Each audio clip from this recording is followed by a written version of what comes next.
There's a sound that hangs in the air of certain autumn nights, not quite silence, a held breath, the rustle of dry leaves against pavement, the distant hum of a city that's forgotten how to sleep. And if you listen closely, beneath all of it, you might hear the faintest echo of October 1929, the month when confidence shattered like glass, when fortunes evaporated like morning dew, when the machinery of prosperity ground to a sudden, terrible halt. Tonight, we're going to step back into that world, not with judgment, not with hindsight's smug certainty, but with curiosity, with empathy, with the understanding that the people who lived through what we now call the Great Depression were not so different from us. They woke each morning hoping for better. They loved their families. They believed in tomorrow. And then, slowly at first and then all at once, tomorrow stopped arriving. This is the story of what really happened, not the simplified version you might remember from a textbook, not the sepia-toned photographs that turn suffering into nostalgia. This is the story of how an economy collapsed, how millions struggled to survive, and how a nation slowly, painfully, learned to rebuild. It's a story about numbers and policies, yes, but more than that, it's a story about people, about resilience, about the strange ways that systems break, and the stranger ways they're put back together. So settle in. Let the day's concerns drift away. We're about to spend some time in the past, walking through an economic catastrophe that changed everything. And perhaps, if we listen carefully enough, we'll hear something that still matters today. Before we can understand the crash, we need to understand the climb. The 1920s in America were nothing short of intoxicating. After the devastation of World War I, the nation emerged as a global economic power. European nations were rebuilding, their economies shattered by years of conflict. Meanwhile, American factories hummed with production. American banks held unprecedented wealth, and American confidence soared to heights it had never known. They called it the Roaring Twenties, and the name fit. Jazz music spilled from speakeasies. Flappers danced in defiance of old social norms. The automobile transformed American life, with Henry Ford's assembly lines churning out vehicles at a pace that made car ownership accessible to millions. Electric appliances appeared in homes. Radios brought entertainment directly into living rooms. The consumer economy was born, and it seemed like magic. But beneath the glitter and the jazz, something more complex was unfolding. The stock market became the symbol of this new prosperity. Share prices climbed steadily through the early 1920s, then began to accelerate. By 1928, the acceleration had become a frenzy. People who had never invested before were buying stocks. Not just the wealthy, mind you. Secretaries and shopkeepers, teachers and taxi drivers. Everyone wanted a piece of the boom. And here's where things get interesting. Because most of these new investors weren't buying stocks with their own money. They were buying on margin, a practice that would seem reckless in retrospect, but felt perfectly reasonable at the time. Here's how it worked. Let's say you wanted to buy $100 worth of stock. You'd only need to put down $10 of your own money. The other $90, that came from your broker, who loaned it to you. As long as stock prices kept rising, this was a beautiful arrangement. You'd make money on the full $100 investment, while only risking $10 of your own. But notice what happens when prices fall. That $90 loan doesn't disappear. If your $100 stock drops to $80 in value, suddenly you owe more than your investment is worth. The broker would call you, asking you to either put up more money or sell the stock immediately.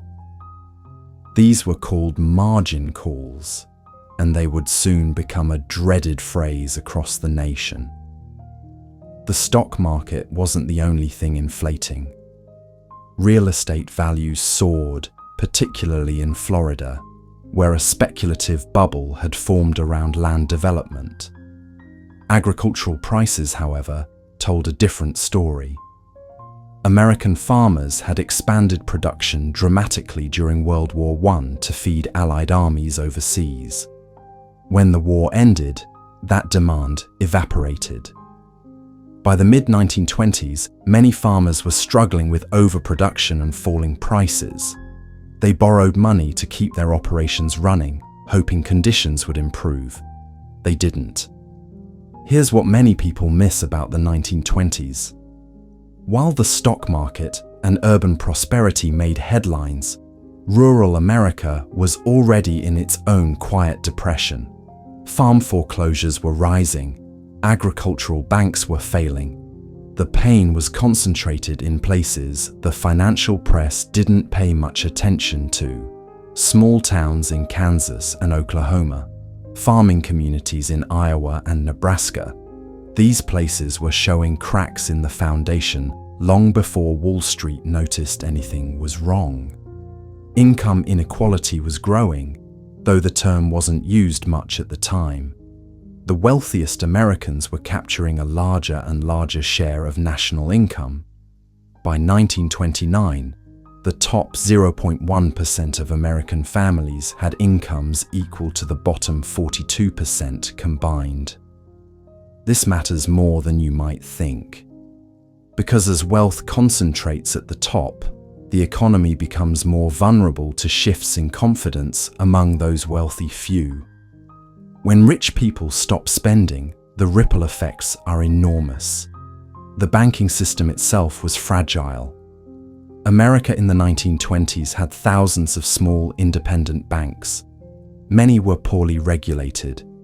They made risky loans. They invested deposits in questionable ventures. Unlike today, there was no deposit insurance. If your bank failed, your savings simply vanished. This created a system prone to panic. All it would take was a loss of confidence, and depositors would rush to withdraw their money. One bank failure could spark runs on neighboring banks. A regional problem could become a national crisis. International factors added another layer of instability. The global economy was still trying to recover from World War I. Many European nations owed significant debts to the United States. Germany owed massive reparations to the Allied powers. This web of international debt meant that financial troubles in one country could quickly spread to others. The gold standard, which linked currencies to gold reserves, further constrained how nations could respond to economic shocks. If gold flowed out of a country, its money supply would contract, potentially deepening any economic downturn. So picture the American economy in late 1929 as a tall structure built on a cracked foundation. From the outside, it looked magnificent, shiny, modern, strong. But inside, the stresses were mounting. Farmers struggling with debt, banks holding bad loans, stock prices detached from actual corporate earnings.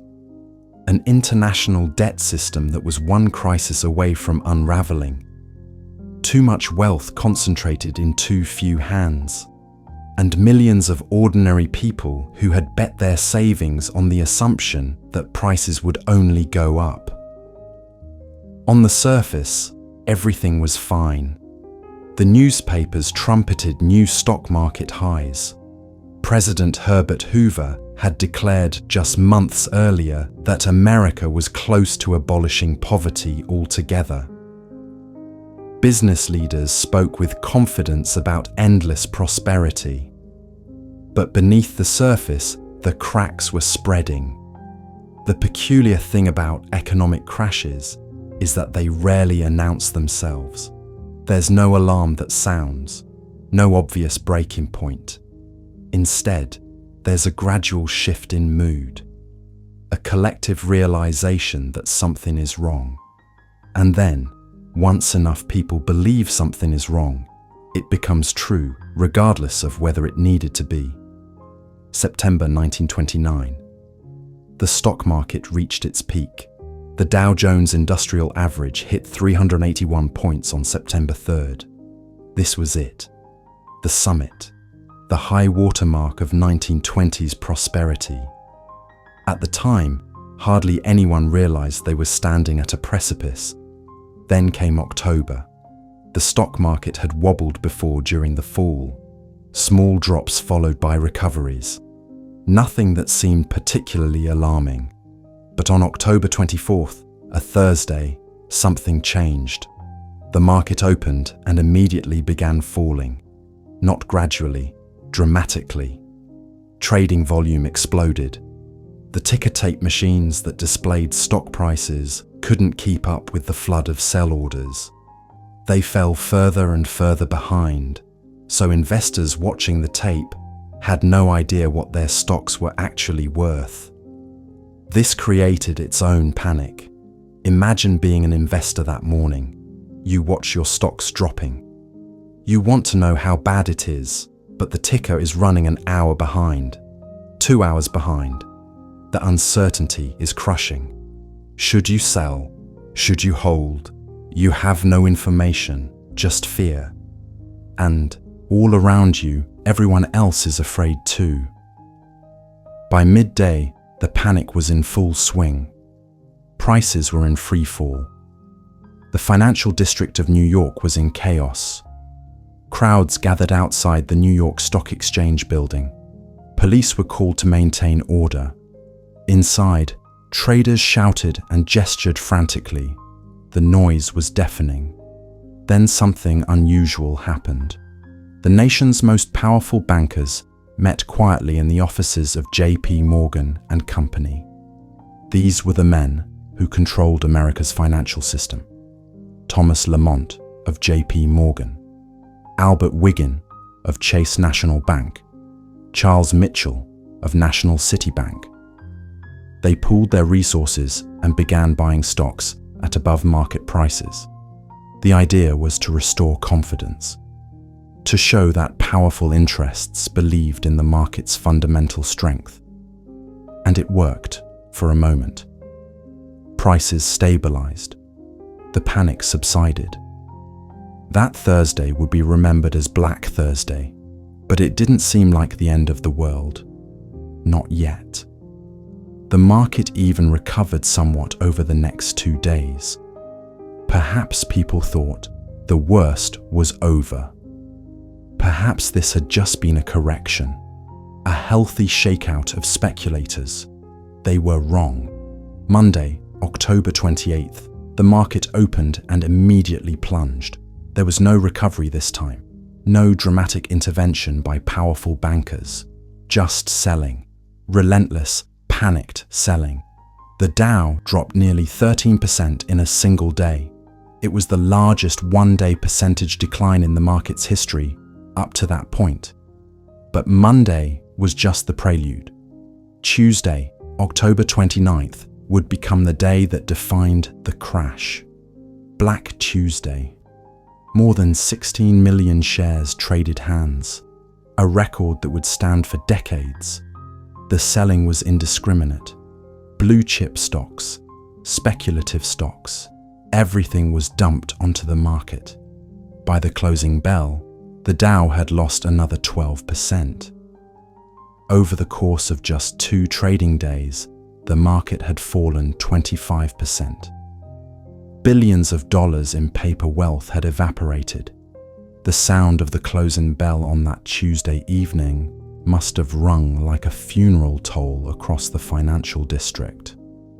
Now, here's something important to understand. The stock market crash didn't directly cause the Great Depression. Only about 2.5% of Americans owned stock at the time. Most working-class families had no investments at all. So why did a problem on Wall Street spread to Main Street? Why did a crash among the wealthy become a catastrophe for everyone? The answer lies in how the crash destroyed confidence and disrupted the broader financial system. Wealthy Americans who lost money in the market immediately cut their spending. They stopped building new houses, stopped buying luxury goods, stopped investing in businesses. This created ripple effects through the economy. Factories that made luxury goods laid off workers. Construction projects were cancelled. Small businesses that depended on wealthy customers saw their revenue collapse. But the more significant problem was what happened to banks. Remember those margin loans that had fueled the stock market boom? When stocks crashed, millions of investors couldn't pay back those loans. Brokerage houses that had lent the money now faced their own crisis. Many went bankrupt. The banks that had lent money to those brokerage houses also took losses. And many banks had invested their depositors' money directly in the stock market. When stocks crashed, those banks became insolvent. This is where the real disaster began. As word spread that banks were in trouble, depositors panicked. They rushed to withdraw their money. But banks don't keep all their deposits in cash. They lend most of it out. So when everyone tries to withdraw at once, even a healthy bank can fail. And once one bank failed, fear spread to others. Depositors at neighboring banks would rush to withdraw their money too, just to be safe. This is called contagion, and it would become the defining feature of the early 1930s. Here's what a bank run looked like. Picture a line of people, hundreds or sometimes thousands, stretching down the block from the bank's entrance. They'd been waiting for hours, some since before dawn. Inside the bank, tellers work frantically, counting out withdrawals. The atmosphere is tense, desperate. Everyone knows there's not enough money for everyone. If you're near the front of the line, you might get your savings. If you're near the back, you might get nothing. The bank might close its doors midday, declaring itself unable to meet further withdrawals. And just like that, a lifetime of savings could be gone. The immediate aftermath of the crash was confusion. President Herbert Hoover addressed the nation, assuring Americans that the economy was fundamentally sound. Business leaders echoed this sentiment. Many predicted a quick recovery. The initial consensus was that the crash had been a temporary panic, a correction that would clear out speculation and return the market to rational prices. For a brief moment, this seemed plausible. The market stabilized in November and December of 1929. Some stocks even recovered slightly. Employment remained relatively stable through the end of the year. Perhaps people hoped the worst was indeed over. But beneath the surface, the damage was spreading. Banks were tightening credit. Businesses were becoming more cautious. Consumers were pulling back on spending. And in farm country, where the depression had already begun in the 1920s, things were getting worse. A drought was beginning to develop in the Great Plains. Crop prices, already low, continued to fall. The crash had been the spark. What came next would be the fire. The year 1930 began with cautious optimism. The stock market had stabilized.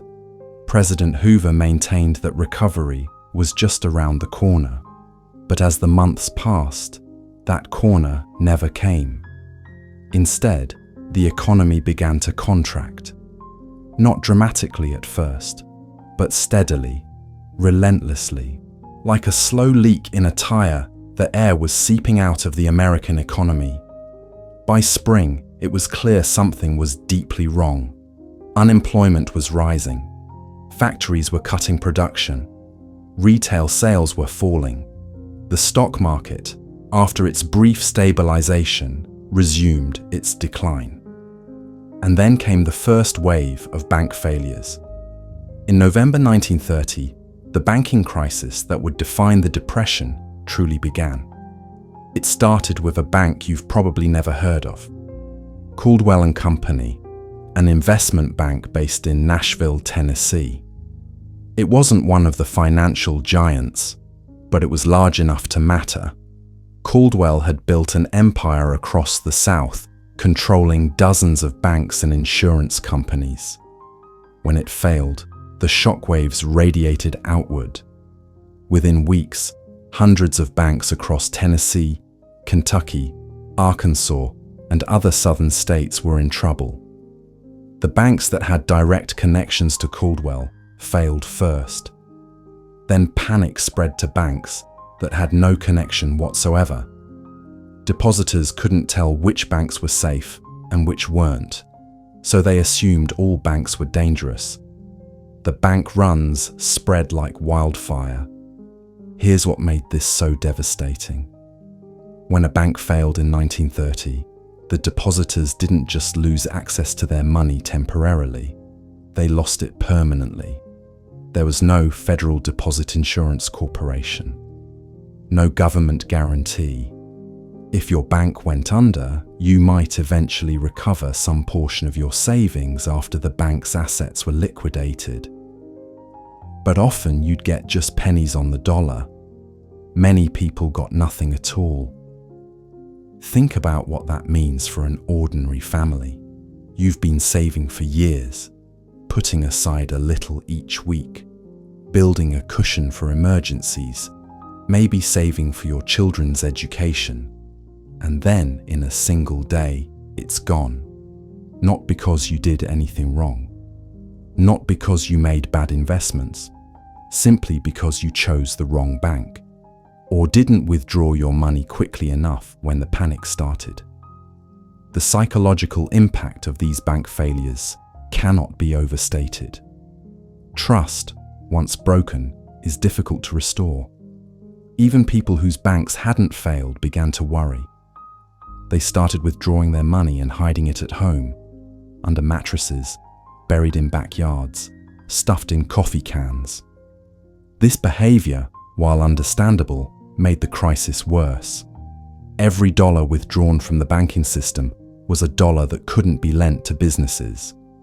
The money supply contracted, credit dried up, the economy slowed further. By December 1930, the fourth largest bank in New York City, the Bank of United States, failed. Despite its name, it was a private bank, not a government institution. But the name caused confusion. The failure shook confidence throughout the financial system. If a bank called the Bank of United States could fail, what did that say about America's financial stability? The Federal Reserve, which had been created in 1913 to prevent exactly this kind of crisis, stood largely paralyzed. The Fed had the power to lend to struggling banks, to inject liquidity into the system, to act as what economists call a lender of last resort. But it didn't. There were several reasons for this inaction. Some regional Federal Reserve banks followed a doctrine called the Real Bills Doctrine, which held that the Fed should only support loans backed by actual commercial transactions. By this logic, lending to support stock speculation or to bail out struggling banks would be inappropriate.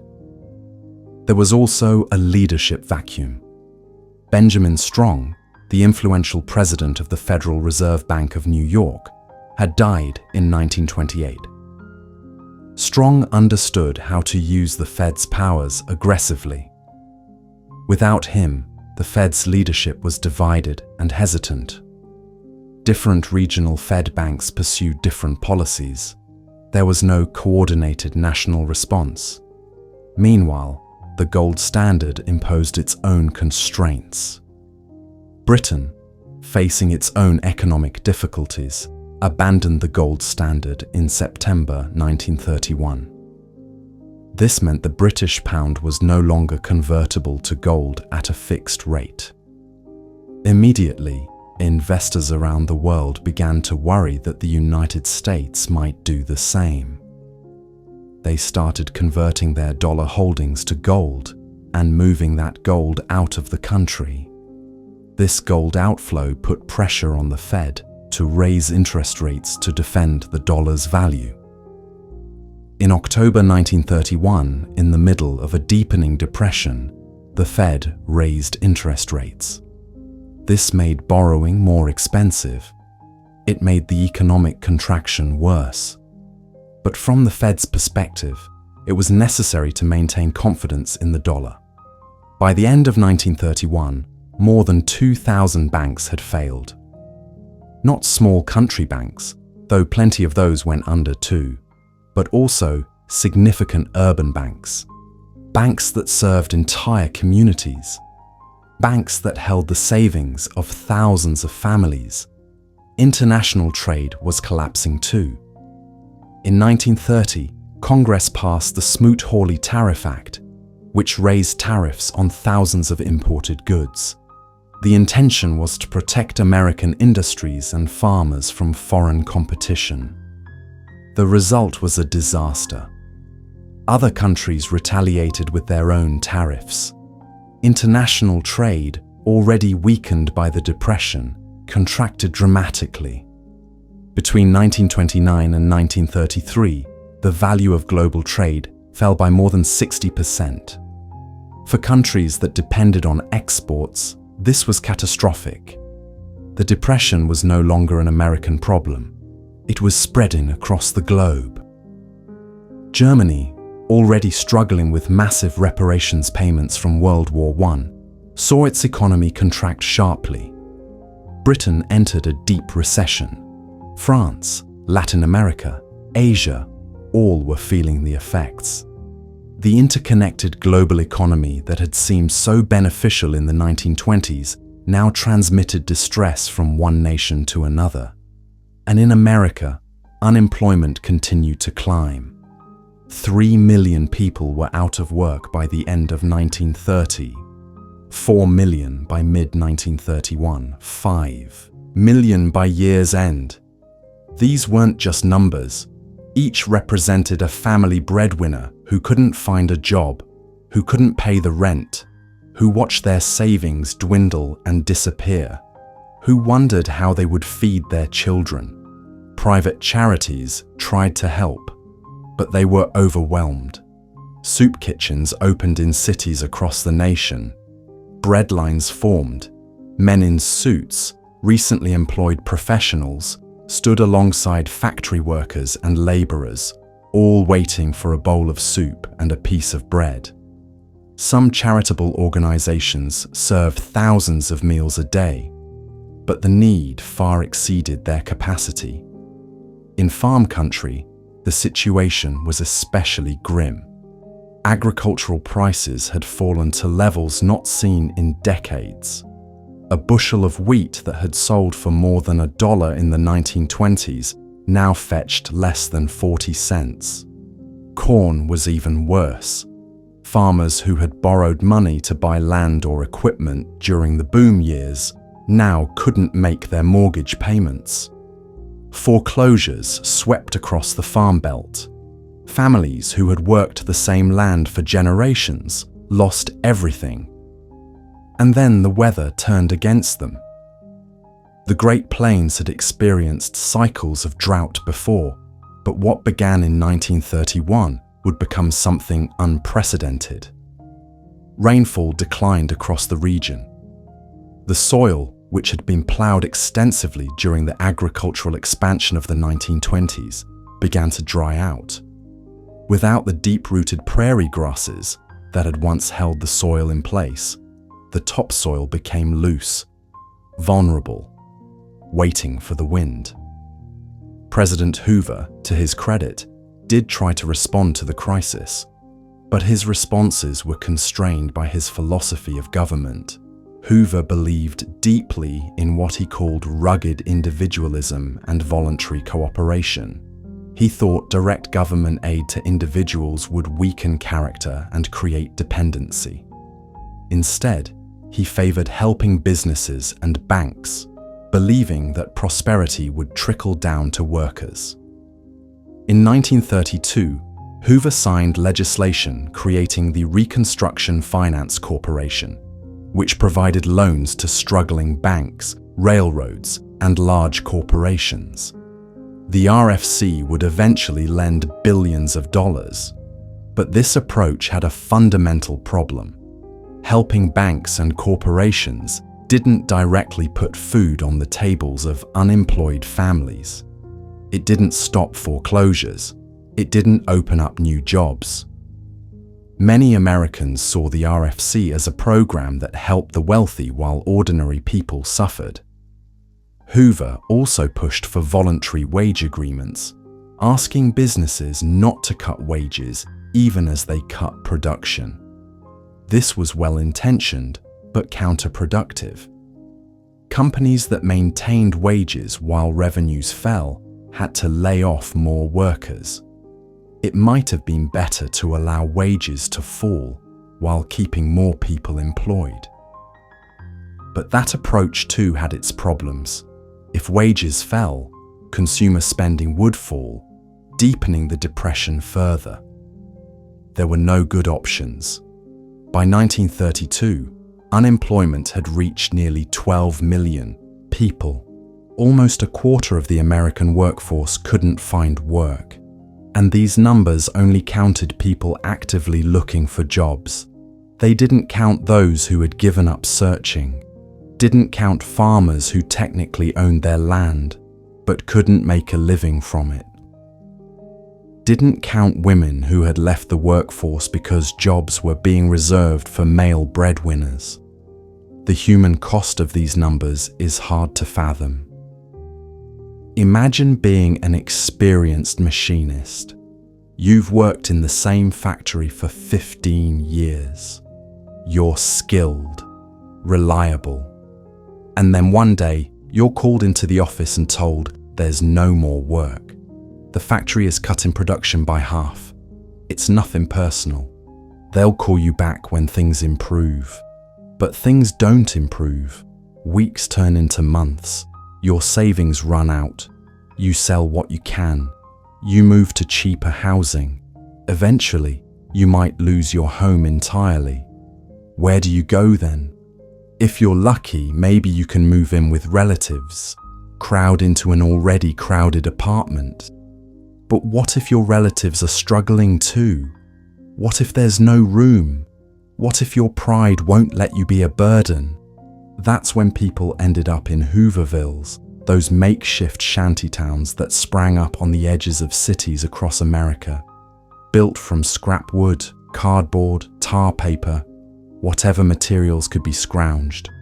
No running water, no electricity, no sanitation, just desperation and the small dignity of having your own shelter, however primitive. The Hoovervilles weren't all the same. Some were small, just a few families camping together in a vacant lot. Others were extensive, housing hundreds or even thousands of people. Seattle had one of the largest and longest-lasting Hoovervilles, covering 9 acres and developing its own form of self-government. The residents elected a mayor, established sanitation committees, tried to maintain order and cleanliness despite the impossible conditions. The name Hooverville was, of course, a political statement. Herbert Hoover had promised prosperity, had declared that America was near the end of poverty. Instead, poverty had consumed millions. The name was a bitter indictment, a daily reminder that the president's promises had failed. And it wasn't just Hoovervilles. People began calling newspapers used as blankets by the homeless Hoover blankets. Empty pockets turned inside out were Hoover flags. Old cars pulled by horses because their owners couldn't afford gasoline were Hoover wagons. The president's name became synonymous with failure and hardship. Hoover himself was not a cruel man. He genuinely wanted to help. He worked tirelessly, often 16 hours a day, trying to find solutions. But he was trapped by his ideology, unable to see that the situation demanded a fundamentally different approach. Government would need to do more than just help businesses and hope prosperity trickled down. It would need to help people directly, feed them, employ them, give them hope. But Hoover couldn't bring himself to cross that line. To him, direct federal relief would fundamentally alter the relationship between citizen and state in ways that would damage American character. So the Depression deepened. By the spring of 1932, industrial production had fallen to about half its 1929 level. Construction had virtually ceased. Steel mills operated at 12% of capacity. The stock market, after a brief rally, resumed its decline. The Dow, which had peaked at 381 in September 1929, hit bottom in July 1932 at 41 points, a decline of nearly 90%. Entire fortunes had vanished. Millionaires had become paupers. But the real suffering wasn't on Wall Street. It was everywhere else. In the long lines outside soup kitchens, in the empty factories, in the foreclosed farms, in the faces of children who didn't have enough to eat, in the quiet desperation of mothers trying to stretch a few pennies into something resembling a meal, in the shame of fathers who couldn't provide for their families, in the loss of dignity that comes from prolonged unemployment, from being told again and again that there's no work available, from feeling useless, unwanted, forgotten. The Depression wasn't just an economic catastrophe, it was a psychological and social catastrophe. It damaged not just bank accounts but spirits. It strained not just budgets but families. Divorce rates fell during the Depression, but not because marriages were happy. They fell because couples couldn't afford to divorce. They stayed together, but often in quiet misery. Domestic violence increased, alcoholism increased, suicide rates climbed.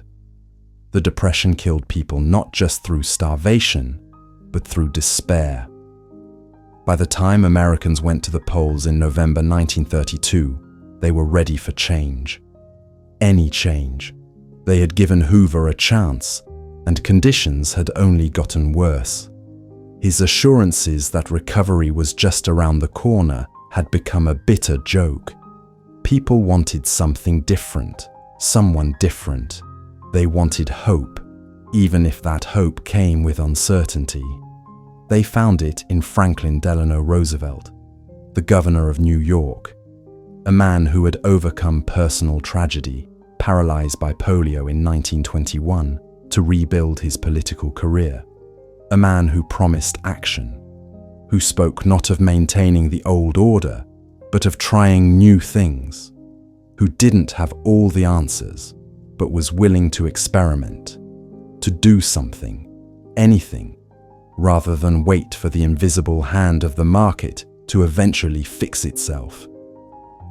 In his acceptance speech for the Democratic nomination, Roosevelt promised a New Deal for the American people. He didn't specify exactly what that meant.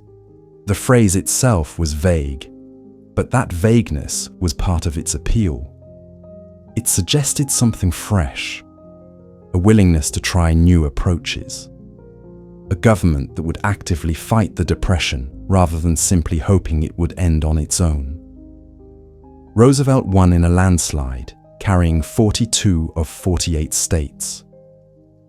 The American people had delivered their verdict on Hoover's approach, but Roosevelt wouldn't take office until March 1933. In the meantime, The interregnum would be one of the darkest periods of the entire Depression. Hoover was a lame duck, unable to implement policy. Roosevelt was preparing but not yet empowered to act. And the economy continued to deteriorate. The winter of 1932 to 1933 was brutal.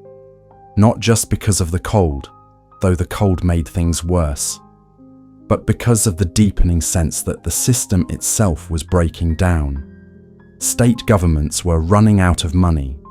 Charitable organizations were exhausted. Banks were failing at an accelerating rate. And in farm country, the drought was entering its third year. Dust storms were beginning to blow across the plains with increasing frequency and intensity. By the time Roosevelt was inaugurated on March 4, 1933, nearly 14 million Americans were unemployed. 1 in 4 workers. National income had been cut in half since 1929. Construction was down 80%. International trade had collapsed. Thousands of banks had failed. Farmers were staging desperate protests, in some cases threatening violence to prevent foreclosures. The social fabric was fraying. People were starting to wonder whether democracy itself would survive. In Germany, the Depression had helped bring the Nazi Party to power. In America, some wondered whether a similar breakdown of democratic institutions might be coming. Roosevelt's inauguration was thus not just a political ceremony, it was a moment of national importance. A pivot point. Americans gathered around radios to hear what the new president would say. What he could possibly say that would make a difference. And then he spoke. The only thing we have to fear is fear itself. Those words have been quoted so often they've lost some of their impact. But at that moment, they were exactly what people needed to hear. An acknowledgement that psychology mattered, that confidence mattered, that fear had become a self-perpetuating force, paralyzing the nation, and that overcoming that fear was the first step toward recovery. Roosevelt promised action, bold, persistent experimentation. He promised to use the power of government to help people directly, to provide relief, to restart the economy, to reform the financial system so this could never happen again. He didn't promise easy solutions. He acknowledged the scale of the challenge, but he promised to fight. And after years of being told to wait, to be patient, to trust that things would improve on their own, Americans were hungry for a leader who would fight. The next 100 days would transform the role of American government. But before we get to that, let's step back and understand what it meant to actually live through the Depression. Because policy and politics tell only part of the story. The other part is in the details of daily life, in the ways people adapted, survived, helped each other, and sometimes failed to help each other. That's where we turn next. To understand what the Great Depression felt like, you have to understand that it wasn't uniform. It didn't affect everyone equally. If you were wealthy, with diversified investments and stable income, you might barely notice. Your lifestyle might downscale a bit. Maybe you'd postpone building that summer cottage. Maybe you'd keep your old car an extra year, but your fundamental existence wouldn't change. You'd still have a home. Still eat 3 meals a day. Still have access to medical care when needed. Still feel secure. But if you were working class or middle class, the Depression could destroy everything you'd built, and the descent could be rapid. Terrifyingly rapid. You'd be living a normal life, paying your bills, feeling reasonably secure, and then you'd lose your job. Unemployment insurance didn't exist. Social security didn't exist. There was no safety net to catch your fall. At first, you'd draw on your savings. You'd be careful about spending. You'd look for work, confident you'd find something soon. But weeks would pass, then months. Your savings would dwindle. You'd start making difficult choices. Do we pay the rent or buy groceries? Do we keep the electricity on or buy new shoes for the children? You'd postpone doctor visits, ignore small health problems that might become big ones. You'd eat less. Your children would eat less. You'd try to hide your struggle from neighbors, from extended family, from the world. Pride is a powerful thing. Eventually, if the unemployment lasted long enough, you'd face eviction or foreclosure. And then what? Move in with relatives, straining their already tight budgets. Join the homeless in a Hooverville. Hit the road, becoming one of the thousands of transients looking for work anywhere. There were no good options, just various shades of hardship. For children growing up during the Depression, the experience left lifelong marks. Many would remember hunger, not dramatic starvation, though some did experience that, but the grinding, persistent hunger of never quite having enough, of going to bed with your stomach empty, of walking past bakeries and smelling bread you couldn't afford, of being served watered-down soup at school because that's all there was. They would remember the stress in their parents' faces, the arguments about money, the silence at the dinner table when there wasn't enough food, the shame of wearing clothes that were obviously hand-me-downs, patched and repatched, the isolation that came from not being able to afford the small luxuries other children took for granted, a movie ticket, a candy bar, a new toy. These weren't just material deprivations, they were social ones. They marked you as different, as poor, as less than. And they would remember the instability. Changing schools frequently as the family moved, looking for cheaper housing or following rumors of jobs. Saying goodbye to friends, knowing you'd probably never see them again. Arriving in a new place where you were the outsider, the new kid, the one whose father couldn't find work. The Depression taught an entire generation that security was an illusion, that circumstances could change suddenly and completely, that you could do everything right and still lose everything. In cities, bread lines and soup kitchens became a common sight. Some were run by charitable organizations, others by religious institutions, a few by local governments. The food was basic. Usually soup made from whatever donations were available, supplemented with bread. The portions were small, enough to keep you alive, but not enough to satisfy hunger. And the lines were long, sometimes hundreds of people waiting for hours in the cold or rain. There was a particular humiliation to standing in a bread line. You'd see neighbors, former co-workers, people you knew, and they'd see you. Everyone in that line was admitting they couldn't feed themselves, that they needed charity. For people raised to be independent and self-sufficient, this was crushing. Men in particular struggled with the shame. They'd been raised to be providers, to take care of their families, and now they couldn't. Some couldn't bear to stand in bread lines themselves. They'd send their wives or children instead, unable to face the public acknowledgement of their failure. Women during the Depression often bore a particular burden. If their husbands lost their jobs, they became the ones trying to stretch pennies into meals, trying to keep the house reasonably clean and the children reasonably clothed, trying to maintain some semblance of normalcy in circumstances that were anything but normal. They'd can and preserve whatever food they could, make soap from scraps, sew and re-sew clothes until the fabric literally disintegrated, turn old sheets into children's clothing, make shoes from scraps of leather or cardboard. Some women sought work themselves, though this was controversial. Many believed that in times of high unemployment, jobs should be reserved for male breadwinners.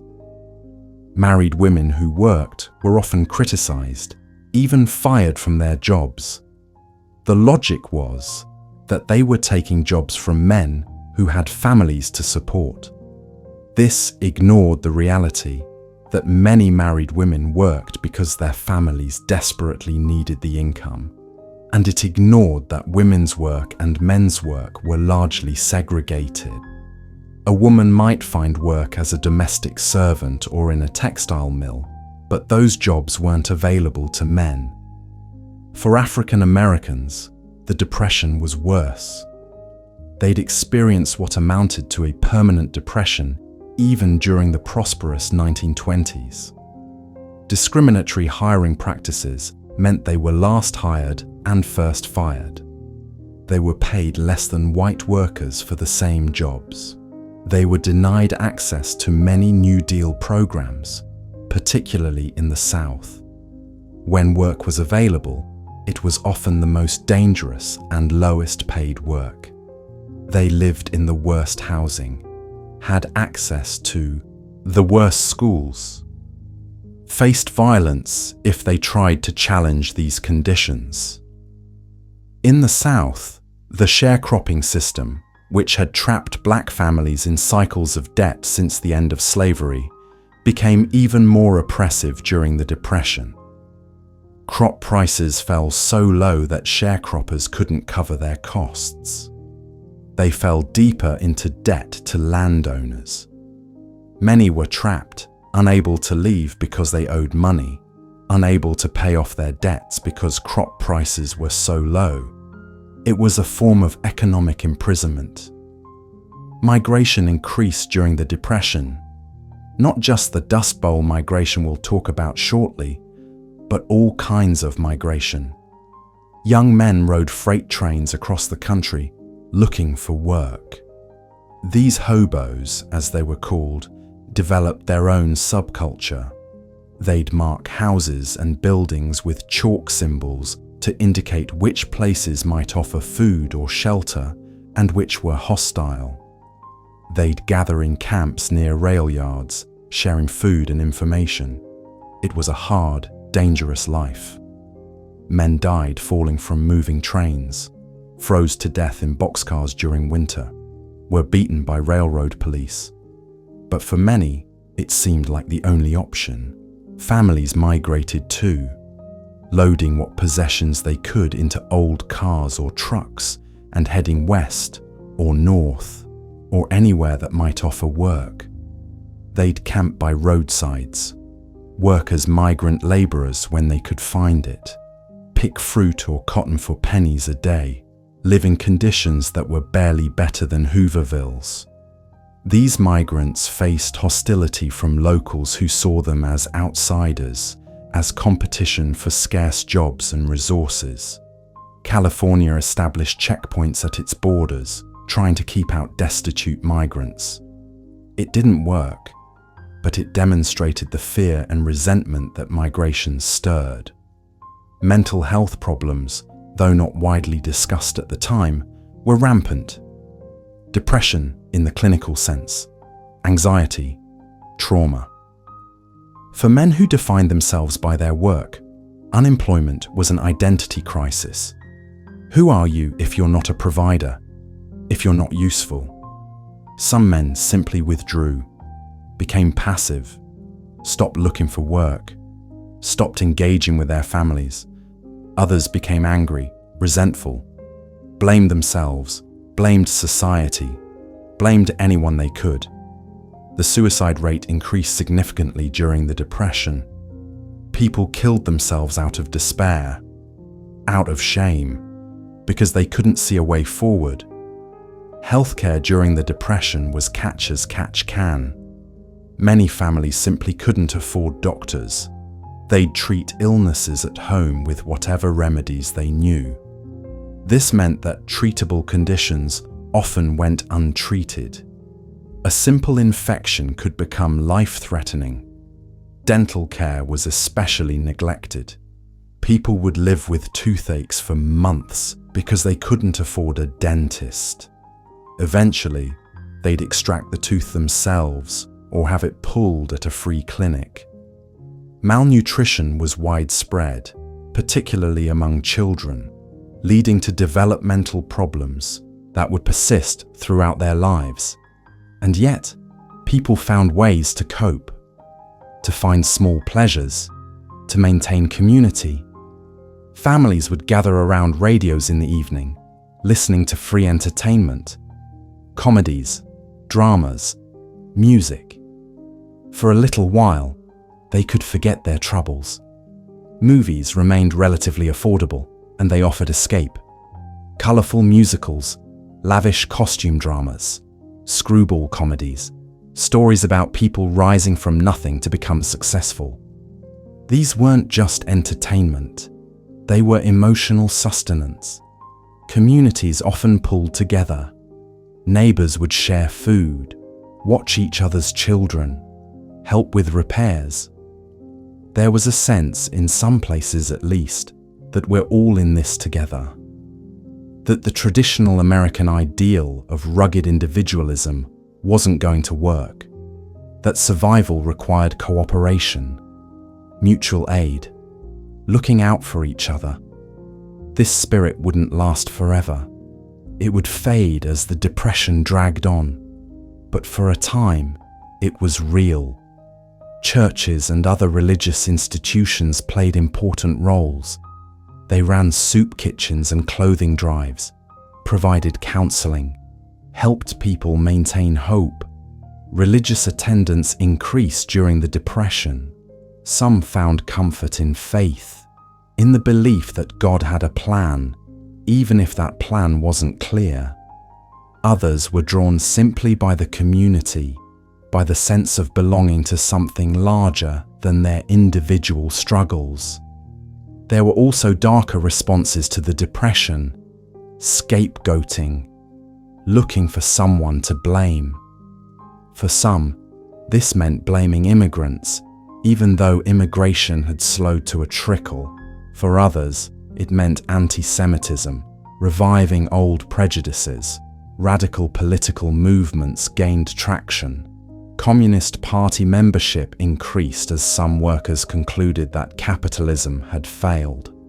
Fascist sympathizers, inspired by events in Europe, held rallies.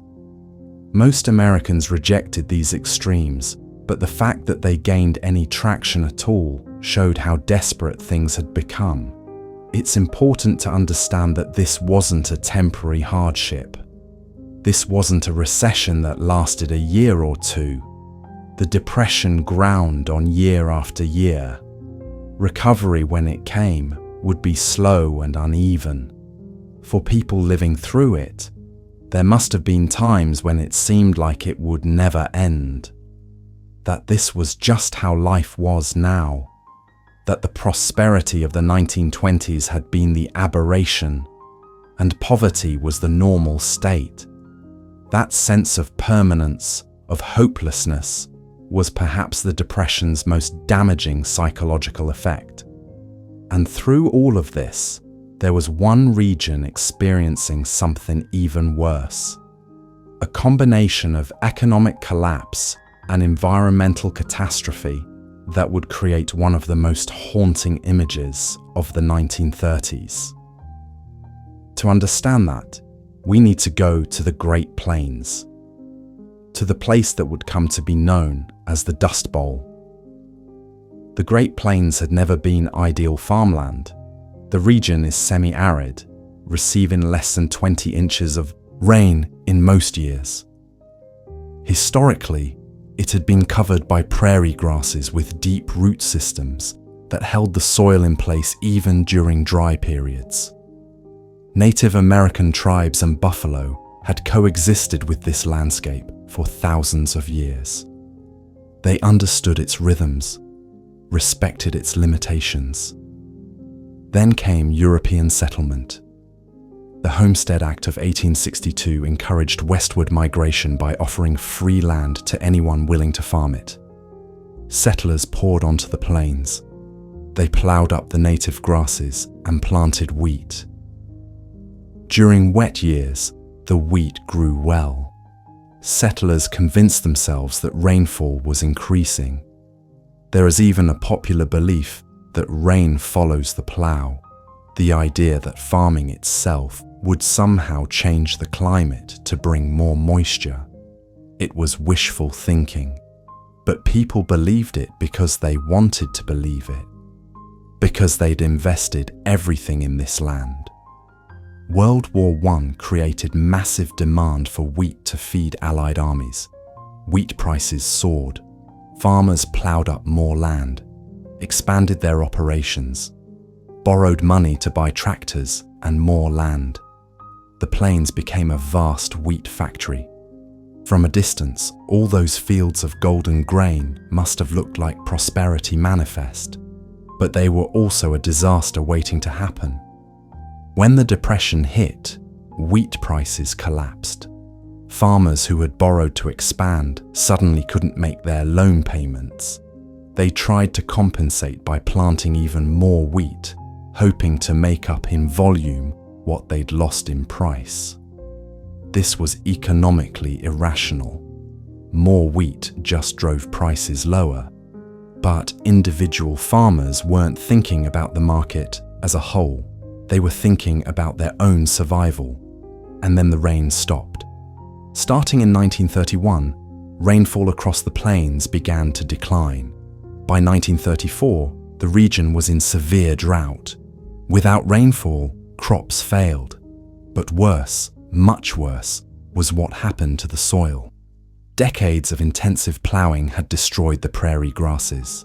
The topsoil, no longer held in place by deep roots, dried out.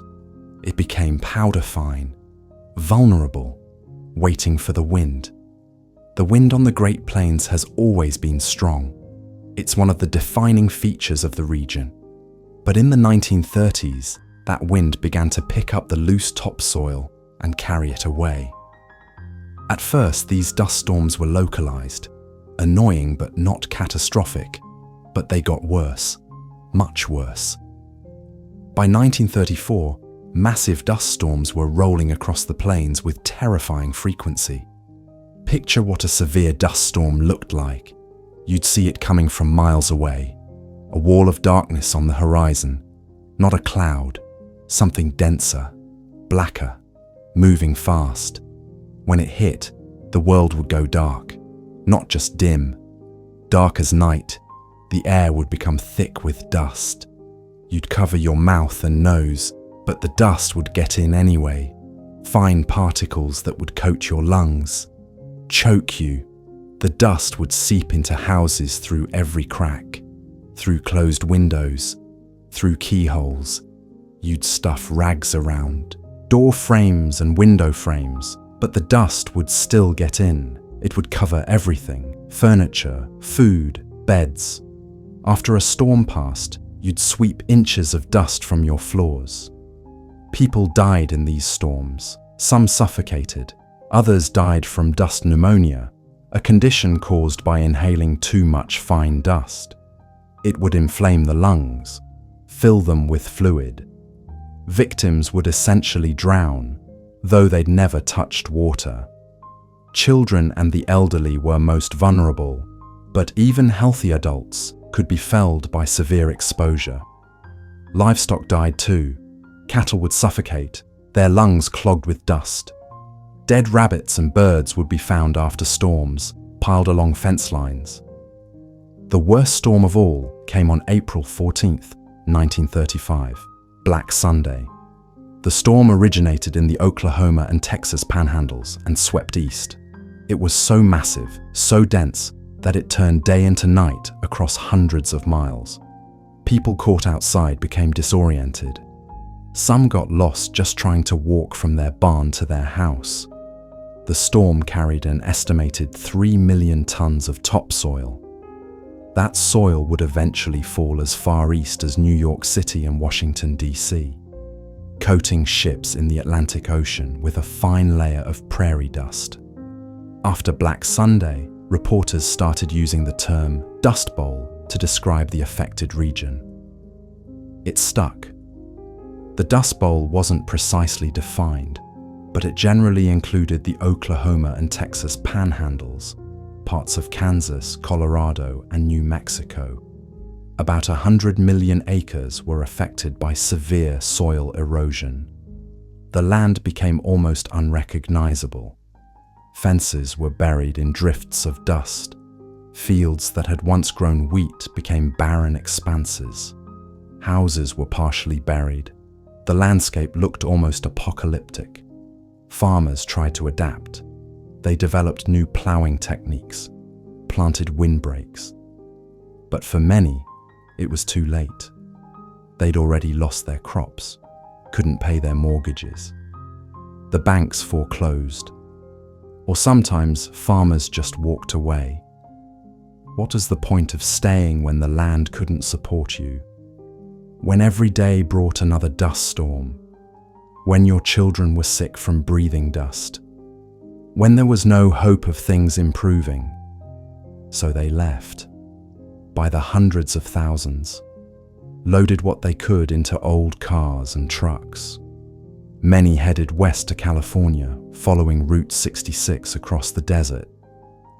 They'd heard there was work in California, fruit to pick, farms that needed labor. It wasn't necessarily true, but they believed it. Or maybe they just needed to believe in something. Anything. These migrants, often called Okies regardless of which state they came from, faced a hostile reception in California. Locals saw them as dirty, backward, competitors for scarce jobs. They'd work for lower wages, locals said. They'd drive down standards. They should go back where they came from. Towns posted signs saying no Okies. Camps set up to house migrants were squalid. Families lived in tents or rough shacks, worked in the fields, during harvest season for pennies. Tried to move on when the harvest ended. It was a nomadic, desperate existence. John Steinbeck captured this experience in The Grapes of Wrath, his novel about an Oklahoma family's journey to California. The book, published in 1939, became an immediate bestseller. It showed Americans what the Dust Bowl migration really meant.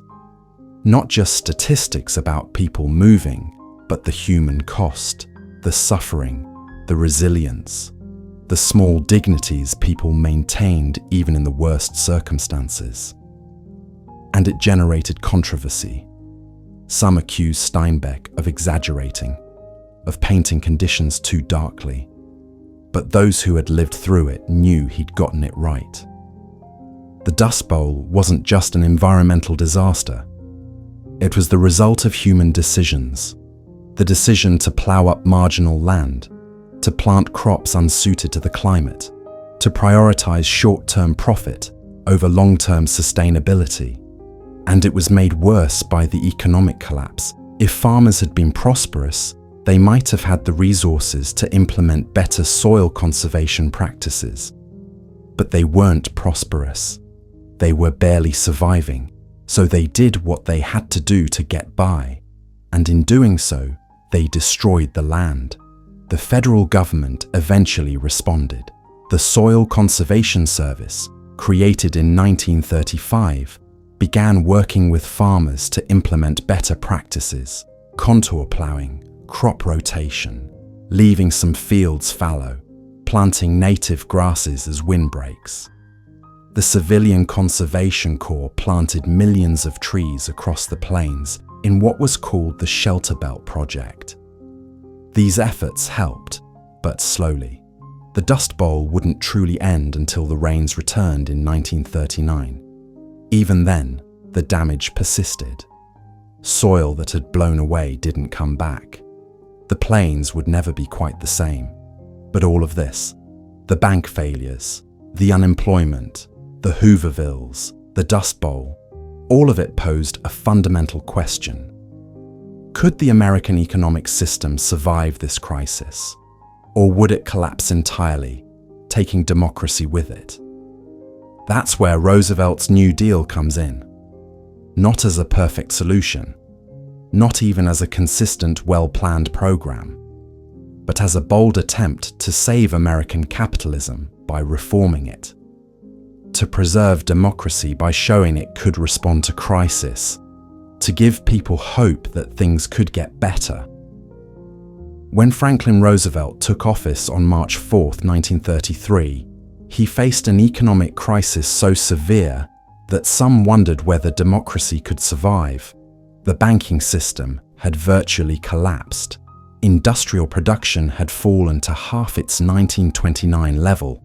Unemployment stood at 25%. Social unrest was growing. Farmers in the Midwest were staging what amounted to rebellions, stopping foreclosures by force. There was talk, mostly quiet but persistent, of revolution. Some on the left thought capitalism had failed and should be replaced by socialism. Some on the right wondered whether a strongman, a dictator, might be necessary to restore order.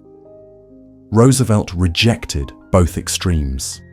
He was, at heart, a pragmatist. He believed in capitalism but thought it needed regulation, believed in democracy but thought government needed to actively help its citizens. He wasn't an ideologue, he was a tinkerer, willing to try different approaches, to keep what worked and discard what didn't. This experimentation would frustrate some and inspire others. But it was exactly what the moment required. His first act as president was dramatic. He declared a bank holiday, closing every bank in the country for 4 days. This sounds drastic, and it was. But it was necessary. Bank runs were accelerating. If they continued, the entire banking system would collapse.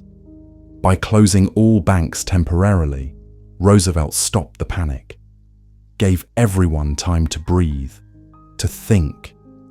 More importantly, he used those 4 days to push emergency legislation through Congress.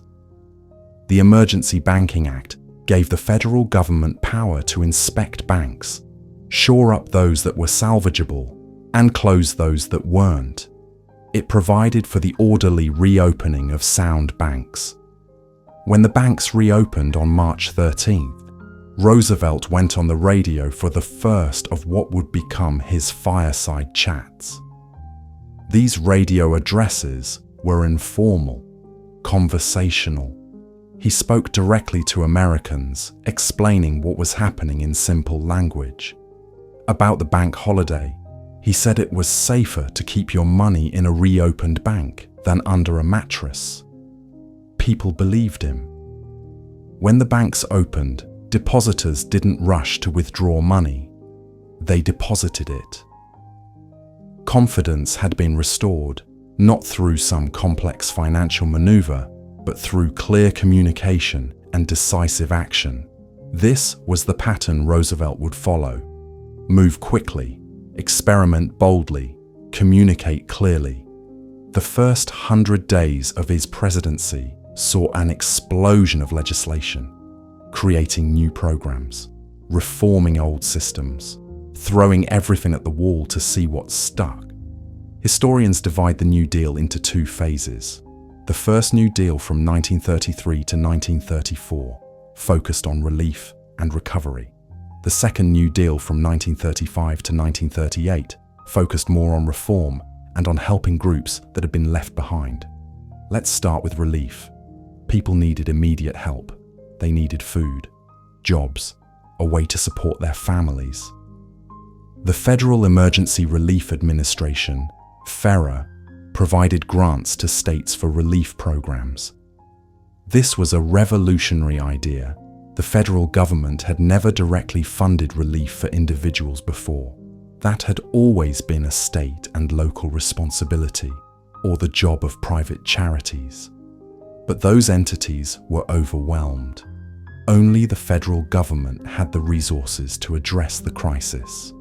FARA provided about $500 million in its first 2 years. This isn't just numbers, it's meals on tables, rent paid, a family able to stay together instead of being split up.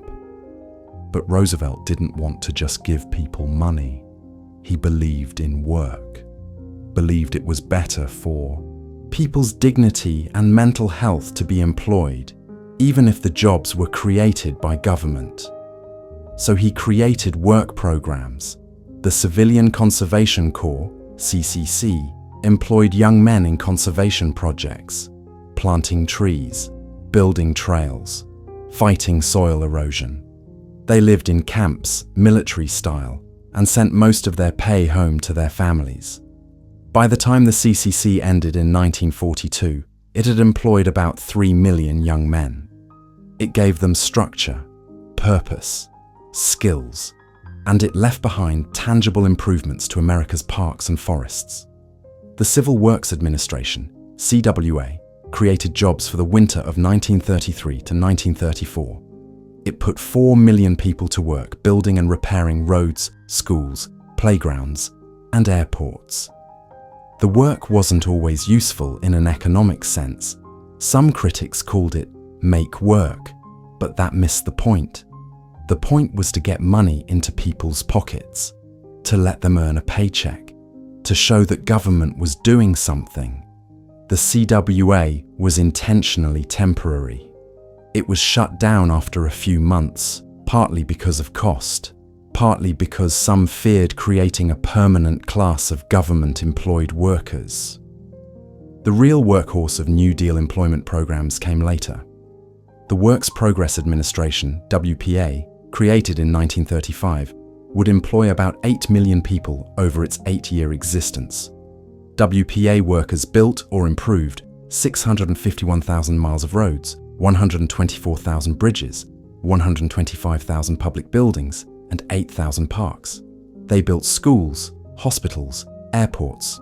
But the WPA did more than just construction. It employed artists to create murals in public buildings, writers to document American culture and history, musicians to perform free concerts, actors to put on plays.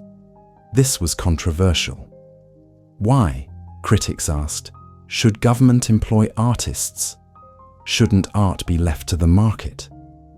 But Roosevelt understood that cultural workers needed help too, and that public art and culture enriched communities, made them more livable, more hopeful. For farmers, the situation was complex.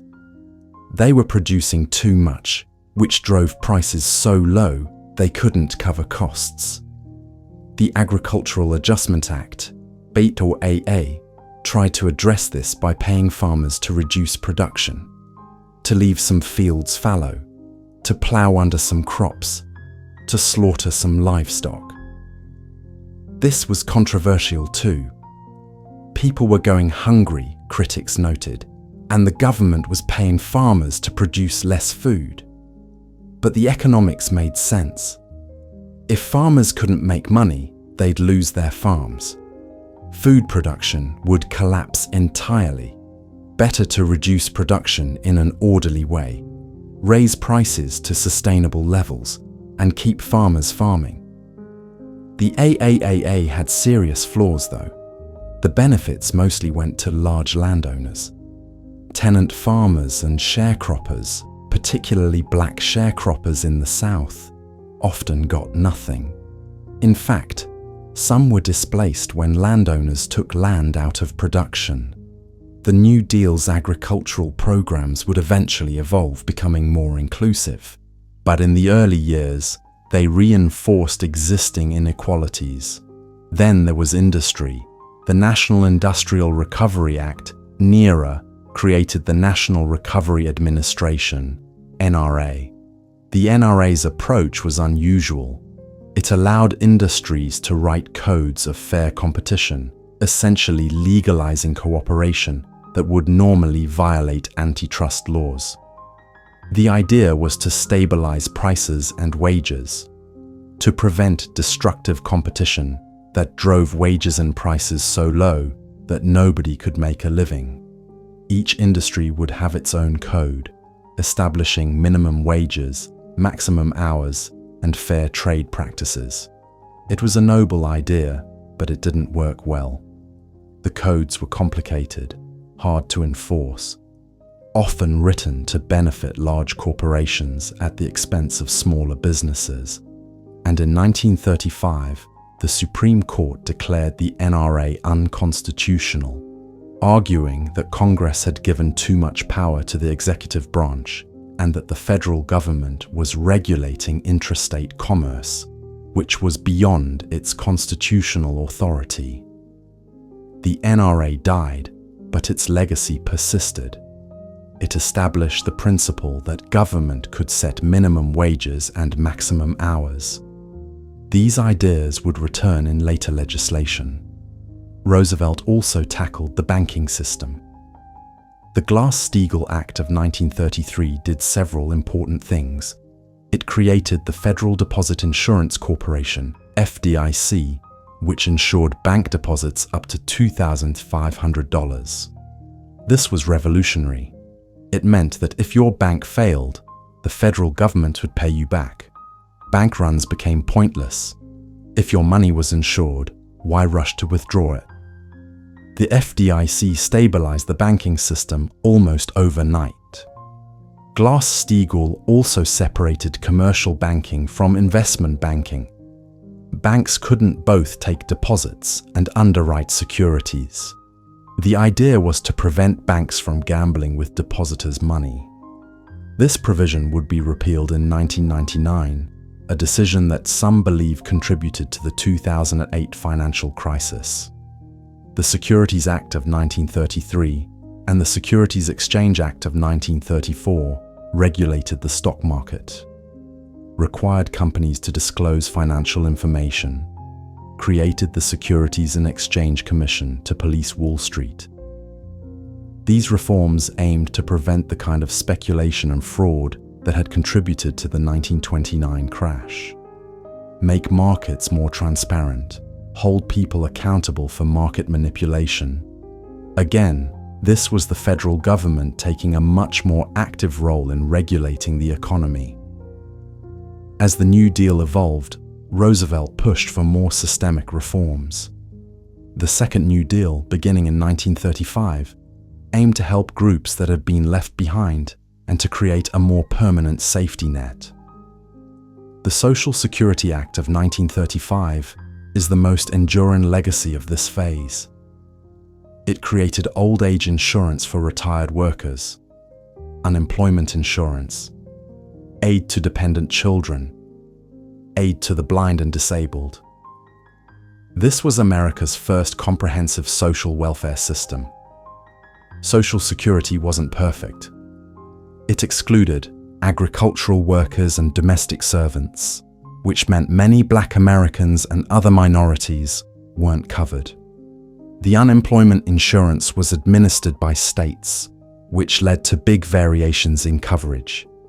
But despite its flaws, Social Security was revolutionary. It established the principle that government had a responsibility to help citizens in times of need, that elderly people shouldn't have to live in poverty, that unemployment wasn't always the fault of the individual, that society had an obligation to help the vulnerable. The National Labor Relations Act, often called the Wagner Act, gave workers the right to unionize and bargain collectively. This was huge. Before, employers could fire workers for union activity, could refuse to recognize unions, could bargain in bad faith or not bargain at all. The Wagner Act changed this. It created the National Labor Relations Board to oversee union elections and investigate unfair labor practices. Labor union membership exploded. By the end of the 1930s, unions represented millions of workers at industries that had never been organized before. Steel, automobiles, rubber. These unions would fight for higher wages, better working conditions, shorter hours. They'd become a powerful political force, helping to maintain Roosevelt's coalition. The Fair Labor Standards Act of 1938 established a federal minimum wage and a 40-hour work week. Overtime pay, restrictions on child labor. These seem basic now, but they were controversial at the time. Opponents argued that government had no right to tell businesses what to pay workers or how long they could work, that these decisions should be left to the market. But Roosevelt and his supporters argued that unregulated markets had led to exploitation, that workers needed protection, that a strong middle class, with decent wages and reasonable hours, was good for everyone, including businesses. Not everything Roosevelt tried worked. Some programs were poorly designed. Some were too small to make a real difference. Some were shut down by the Supreme Court. The court struck down not just the NRA, but also the first version of the Tele and several other New Deal programs. Roosevelt was so frustrated with the court that in 1937 he proposed expanding it, adding justices who would be more sympathetic to his programs. This court-packing plan, as it was called, was politically disastrous. Even Roosevelt's allies opposed it. It made him look like he was trying to undermine the separation of powers. The plan failed. But the threat may have influenced the court, which became more accommodating to New Deal legislation. The economy did improve under the New Deal, but fitfully. By 1936 and 1937, unemployment had dropped significantly. Industrial production was recovering. There was real hope that the Depression was ending. Then, in 1937, the economy fell back into recession. The Roosevelt recession, critics called it. What happened? Roosevelt, worried about the growing federal deficit, had cut spending and raised taxes. The Federal Reserve had tightened monetary policy. These moves were premature. The economy wasn't strong enough to stand on its own. It needed continued government support. When that support was withdrawn, the economy contracted. This experience taught Roosevelt an important lesson. Government spending wasn't just emergency relief. It was an ongoing necessity, at least until the private sector fully recovered. British economist John Maynard Keynes had been arguing this for years. Keynes believed that during depressions, government should increase spending even if it meant running deficits. Government spending would stimulate demand, create jobs, prime the pump. Once the economy recovered, government could pull back. This idea, which became known as Keynesian economics, influenced the later New Deal. But even with increased spending, unemployment remained stubbornly high throughout the late 1930s. It never dropped below 9 or 10%. The Depression dragged on. People were better off than they'd been in 1933. There was relief. There were jobs programs. There was a safety net. But full recovery remained elusive. Some historians argue that the New Deal never ended the Depression, that only World War II, with its massive increase in government spending and industrial production, truly ended it. Others argue that the New Deal put the economy on the path to recovery, and that World War II simply accelerated that process. Both views have merit. What's clear is that the New Deal changed America permanently. It established expectations about what government should do, about the social contract between citizens and state. Before the New Deal, most Americans didn't expect government to help them directly, didn't expect unemployment insurance or social security or minimum wage laws. After the New Deal, these became not just accepted, but demanded. Politicians couldn't simply let the market work itself out anymore. They had to be seen doing something, helping people. That shift in expectations was perhaps the New Deal's most significant legacy. The New Deal also created a new political coalition. Roosevelt brought together labor unions, urban immigrants, African Americans in the North, farmers, and white Southerners. This coalition, sometimes called the New Deal Coalition, would dominate American politics for decades. It wasn't easy to hold together. The groups had different and sometimes contradictory interests. But Roosevelt managed it through a combination of programs that helped different groups, political skill, and the sheer force of his personality. For all its accomplishments, the New Deal had significant limitations. It didn't challenge segregation in the South, didn't fight for civil rights for African Americans. In fact, Roosevelt often catered to Southern Democrats who opposed any federal interference with Jim Crow. New Deal programs were often administered in ways that reinforced racial inequality. Black workers were paid less than whites in many programs. African Americans were excluded from many benefits entirely. Women too were often shortchanged. Most New Deal programs focused on male breadwinners. The CCC employed only men. The WPA employed some women, but far fewer than men. The idea that women deserved equal opportunities in employment wasn't widely accepted.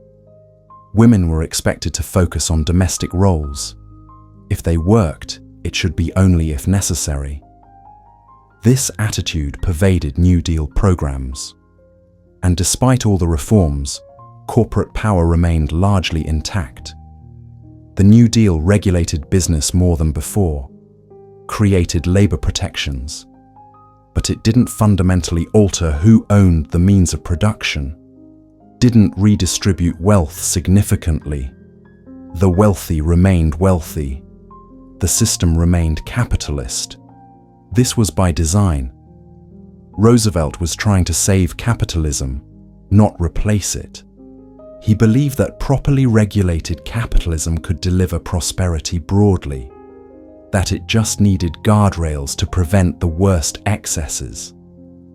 Still, the New Deal was remarkable.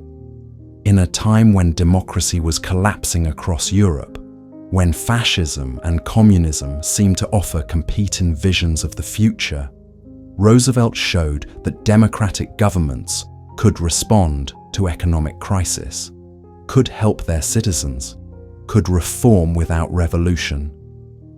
This wasn't just important for America, it was a model for the world. It suggested that democracy and market economies could coexist with social welfare, that you didn't have to choose between economic freedom and economic security. As the 1930s drew to a close, America was a different place than it had been in 1929. The optimism of the Roaring Twenties was gone, replaced by something more sober. People had learned that prosperity wasn't guaranteed, that markets could fail, that individual effort wasn't always enough. But they'd also learned that communities could pull together, that government could help, that even in the worst times, there were reasons for hope. The scars remained, though. Families that had lost everything, children who'd grown up hungry, men who'd never psychologically recovered from prolonged unemployment, towns that had never fully rebuilt after the banks failed, farms that remained abandoned.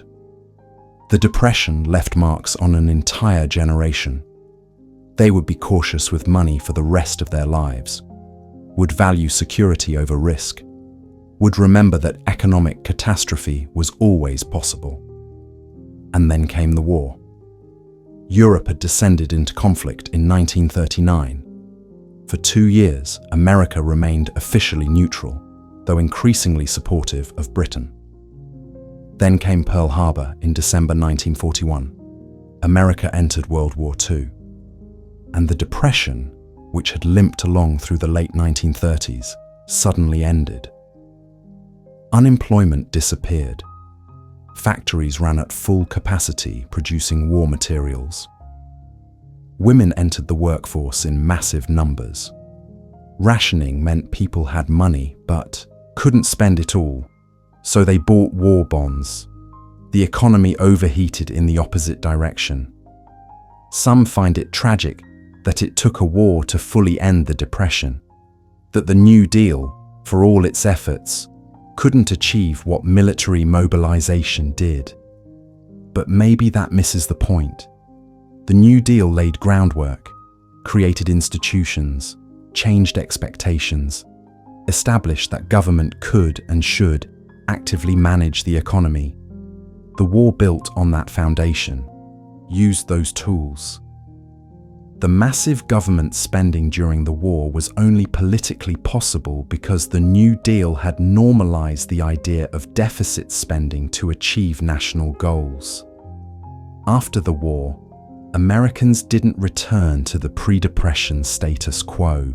They kept Social Security, kept unemployment insurance, kept strong labor unions, kept financial regulations. They built on the New Deal, creating programs like the GI Bill that helped veterans buy homes and get education. They maintained higher levels of government spending, accepted higher levels of taxation, built the interstate highway system, expanded Social Security to cover more people, created Medicare and Medicaid. The modern American welfare state was built on the foundation the New Deal laid. But the Depression wasn't just an American story. It had been a global catastrophe.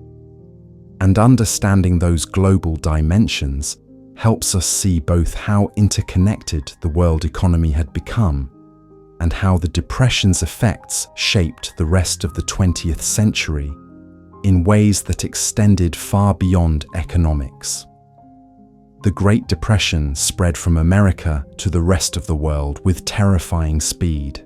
The mechanisms of transmission were both financial and commercial. When the American stock market crashed, it wiped out wealth globally.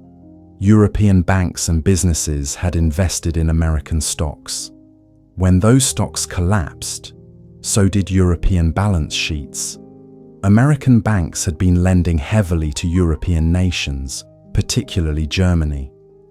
When American banks failed or pulled back on lending, European nations lost access to credit. The international financial system seized up. Then there was trade. When the American economy contracted, Americans bought fewer imports.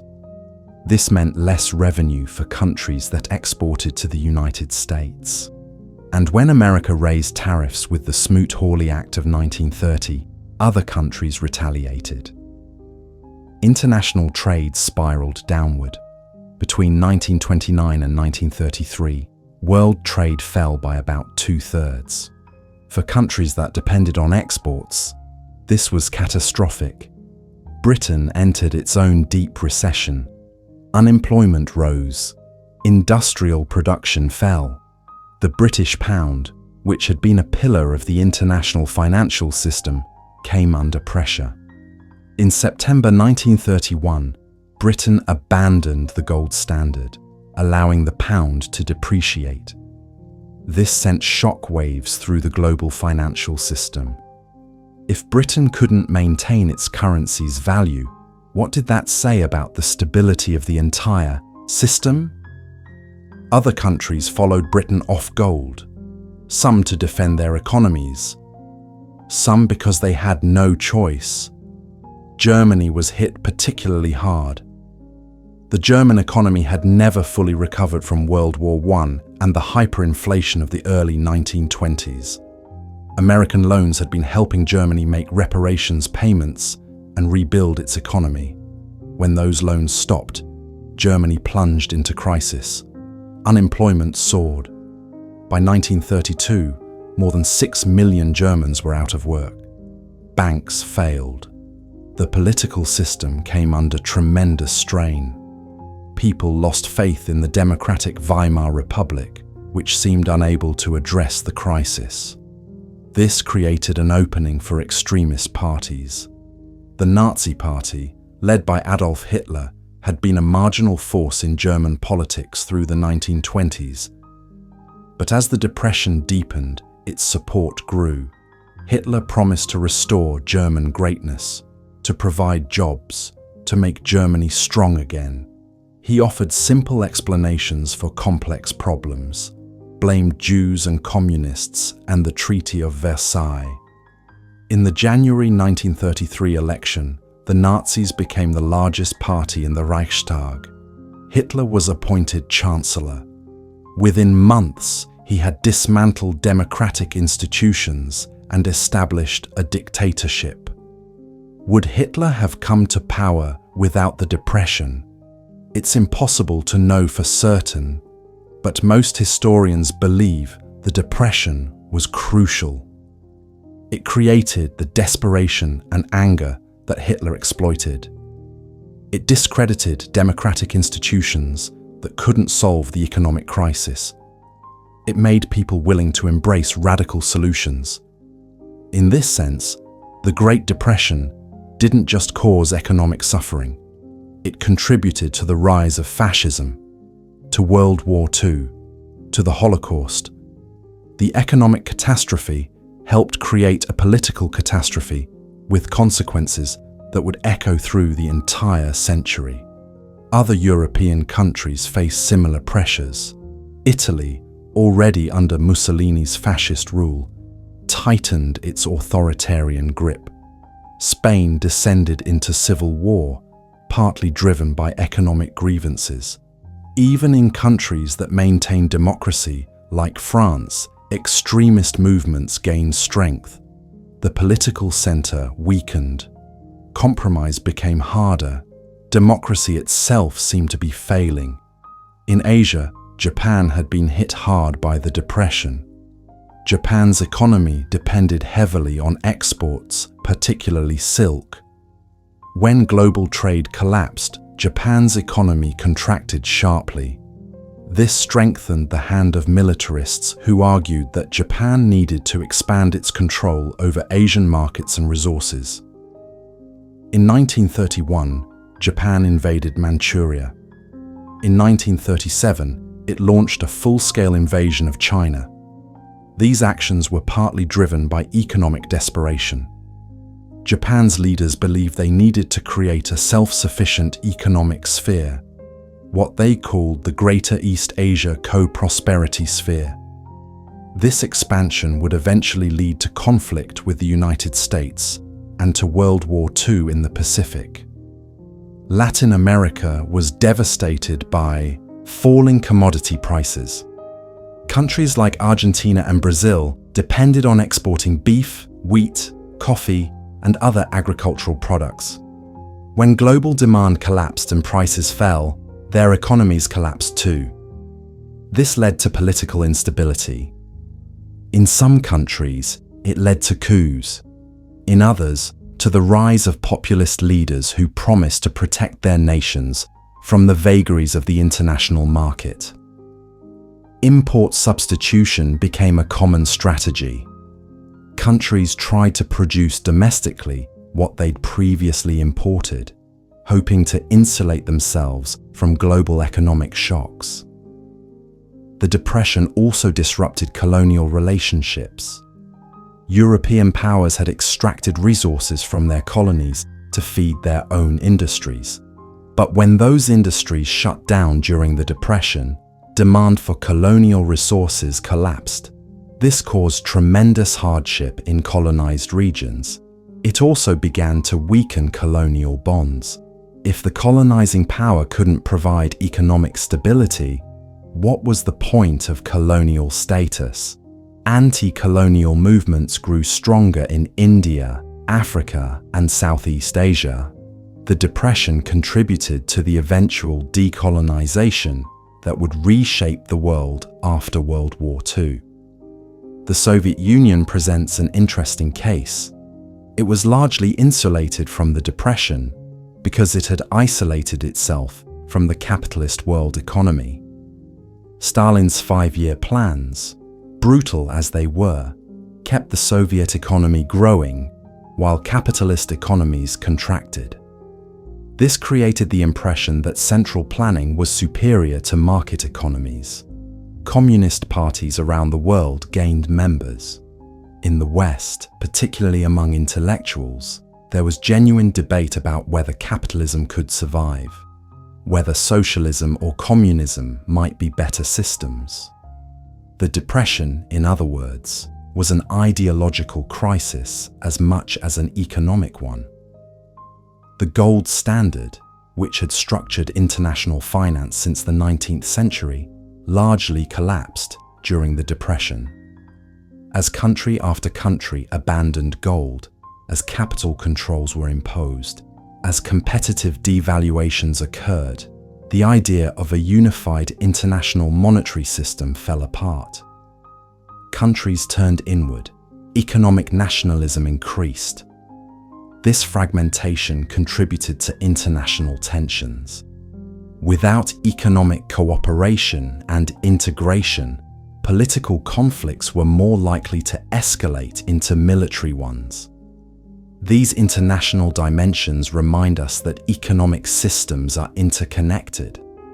A crisis in one major economy can spread globally. That the Depression wasn't just about American mistakes or American conditions. It was about a global system that had become unstable, about imbalances and vulnerabilities that, once triggered, created a cascade of failures, and about how economic catastrophe can create political catastrophe, destabilizing democracies and paving the way for authoritarianism and war. The Depression also changed how people thought about international economic relations. After World War II, there would be deliberate efforts to create a more stable international system. The Bretton Woods Conference established new institutions, the International Monetary Fund, the World Bank, created new rules for international finance. The General Agreement on Tariffs and Trade tried to prevent the kind of trade war that Smoot-Hawley had sparked. These institutions weren't perfect, but they reflected lessons learned from the Depression. That economic cooperation was necessary, that international institutions could help prevent crises from spiraling out of control. That economic stability was too important to leave to unregulated markets alone. So when we think about the Great Depression, we can't just think about soup lines in America or Hoovervilles or the Dust Bowl. We have to think about unemployed workers in Berlin, starving peasants in China, collapsing governments across Latin America, the rise of militarism in Japan, the disintegration of international cooperation. The Depression was a global phenomenon with global consequences. And those consequences extended far beyond economics into politics, into war, into the entire shape of the 20th century. We've now journeyed through the Depression, from the crash of 1929 through the grinding years of unemployment and bank failures, through the Dust Bowl and the Hoovervilles, through Roosevelt's New Deal and the global spread of economic catastrophe. But what does it all mean? What can we take from this story? What lessons does the Depression teach us that might still matter today? First, the Depression teaches us about the fragility of confidence. Economic systems don't just run on money and goods. They run on trust, on confidence, on the belief that tomorrow will be better than today. When that confidence shatters, the effects can be catastrophic. The bank runs that destroyed thousands of banks happened not because those banks were all insolvent. They happened because people feared they might be. Fear became self-fulfilling, and once confidence was lost, it was incredibly difficult to restore. This suggests that managing expectations matters, that communication matters, that reassurance from trusted leaders can have real economic effects. Roosevelt's fireside chats weren't just political theater, they were economic policy. By explaining what was happening in clear language, by projecting confidence, he helped restore the trust that was necessary for recovery. Central banks today spend considerable effort on communication, trying to manage expectations and maintain confidence. This is partly a lesson learned from the Depression. Second, the Depression teaches us that markets can fail badly. For decades after the Depression, this seemed obvious. But by the late 20th century, faith in market efficiency had returned. Many economists and policymakers believed that markets, if left alone, would self-correct. That government intervention usually made things worse. That the Depression had been caused by government mistakes, particularly by the Federal Reserve, and that if government had just stayed out of the way, markets would have recovered on their own. There's some truth to this. The Fed did make mistakes. Tight monetary policy made things worse.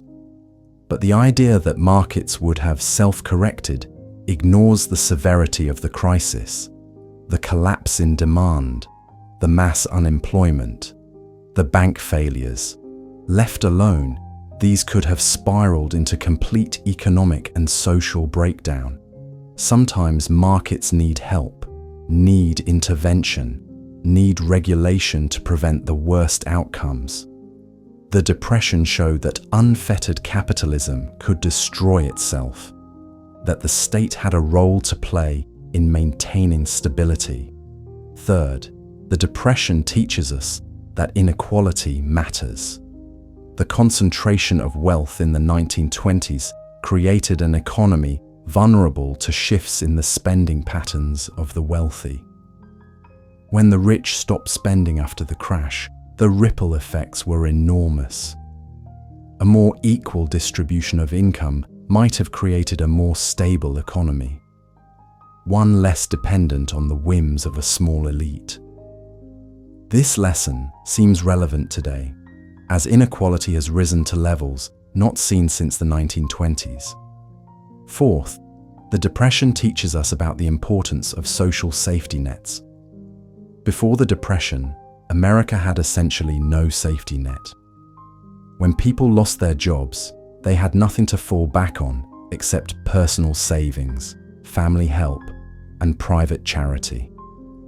This meant the impact of unemployment was catastrophic. People lost their homes, went hungry, lived in desperate poverty. The New Deal created safety nets, unemployment insurance, social security. These didn't end the Depression, but they softened its impact. They provided a floor below which people wouldn't fall. Modern economies all have such safety nets, in large part because of lessons learned from the Depression. Fifth, the Depression teaches us that policy responses matter. Hoover's cautious approach, his unwillingness to provide direct relief, his faith that voluntary cooperation would solve the crisis, these failed.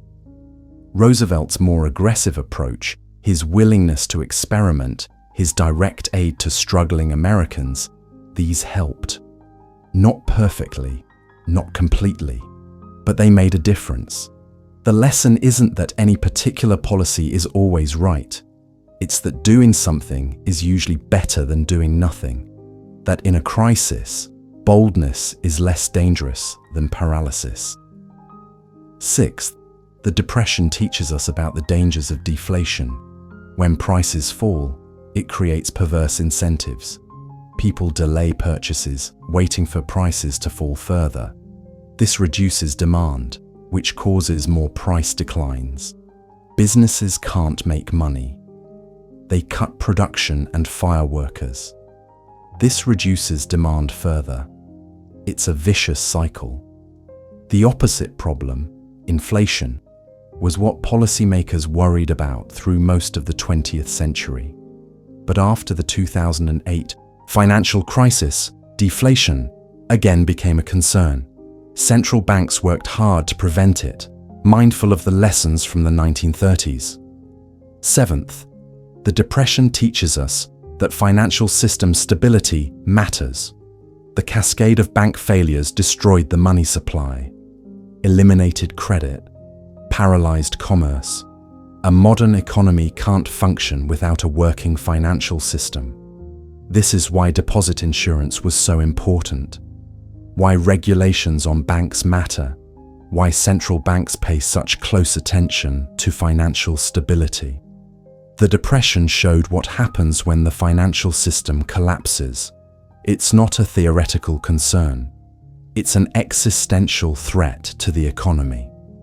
Eighth, the Depression teaches us that international cooperation matters. The breakdown of international trade and finance made the Depression global and prolonged. Countries that tried to go it alone, that raised tariffs and imposed capital controls, generally made things worse for everyone, including themselves. After World War II, international institutions were created specifically to prevent this kind of breakdown. These institutions are imperfect and often frustrating, but they reflect a hard-won lesson. That economic nationalism can be self-destructive. That cooperation, however difficult, is usually preferable to isolation. Ninth, the Depression teaches us about unintended consequences. The Smoot-Hawley tariff was intended to protect American industry. It helped trigger a global trade war. The Fed's decision to raise interest rates in 1931 was intended to defend the dollar. It deepened the Depression. Hoover's push for businesses to maintain wages was intended to support purchasing power. It likely increased unemployment. Policy is hard. Actions have effects that are difficult to predict. This argues for humility, for careful analysis, for willingness to change course when policies aren't working. 10th, and perhaps most importantly, the Depression teaches us about resilience. People endured, they survived, they helped each other. They found ways to maintain dignity in desperate circumstances. They adapted, they innovated, they persevered. The Depression eventually ended, not because it was inevitable, not because markets automatically self-correct, but because people, individually and collectively through government, fought to end it, took action, made changes, didn't give up. The human stories from the Depression, the families torn apart, the children who went hungry, the workers who lost hope. These aren't just historical curiosities. They're reminders of what's at stake when economic systems fail, of why we should care about unemployment rates and financial regulations and social safety nets. These aren't just abstract policy questions. They're about real people living real lives, about whether those lives will be marked by opportunity or by desperation. The Depression also teaches us that economic catastrophes can have political consequences. The rise of Hitler, the militarism that led to World War II. These weren't inevitable, but they were made more likely by economic collapse. When people are desperate, they're vulnerable to extremist appeals. When democratic institutions fail to address crises, people lose faith in democracy. Economic stability isn't just good for prosperity. It's necessary for political stability, for the survival of democratic institutions themselves. So what does this mean for us today? Are we at risk of another Great Depression? The honest answer is that we're probably safer than we were in 1929, but not invulnerable. We have deposit insurance, which prevents bank runs. We have better understanding of monetary policy. Central banks know they should be lenders of last resort, should inject liquidity during crises. We have social safety nets that soften the blow of unemployment. We have international institutions that facilitate cooperation.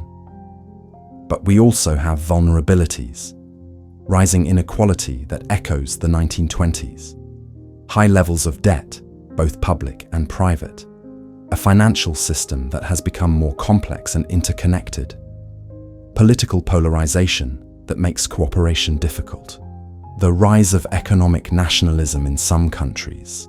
These don't mean another depression is imminent, but they suggest we shouldn't be complacent. The 2008 financial crisis tested many of the lessons from the Depression. Central banks did act aggressively, cutting interest rates and injecting liquidity. Governments did provide fiscal stimulus, though often not enough. Deposit insurance prevented bank runs. International cooperation, while imperfect, prevented a complete breakdown of trade and finance. The recession was severe, but it wasn't another Great Depression.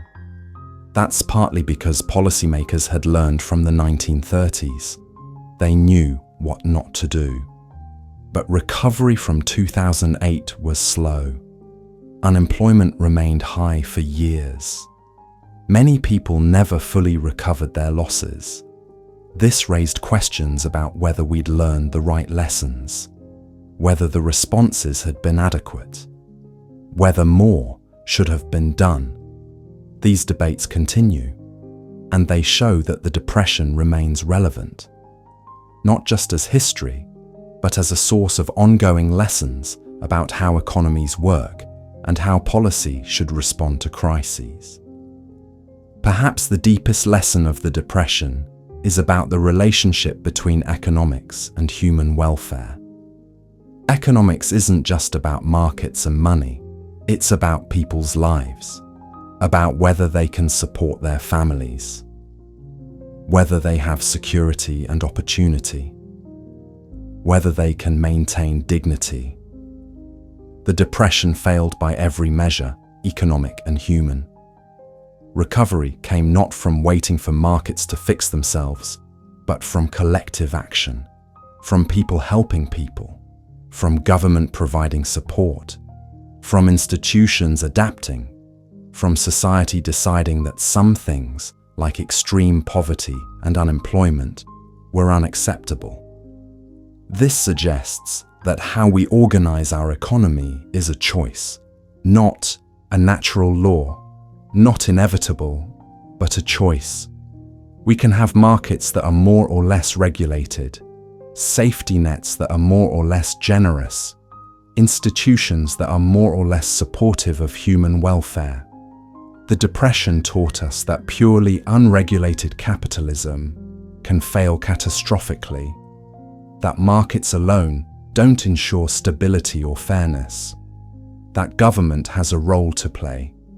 How large that role should be, what form it should take, these remain contested questions. But that it should exist at all, that's a lesson the Depression taught clearly. The night is quiet now, the stories have been told, the numbers have been shared, the policies have been explained.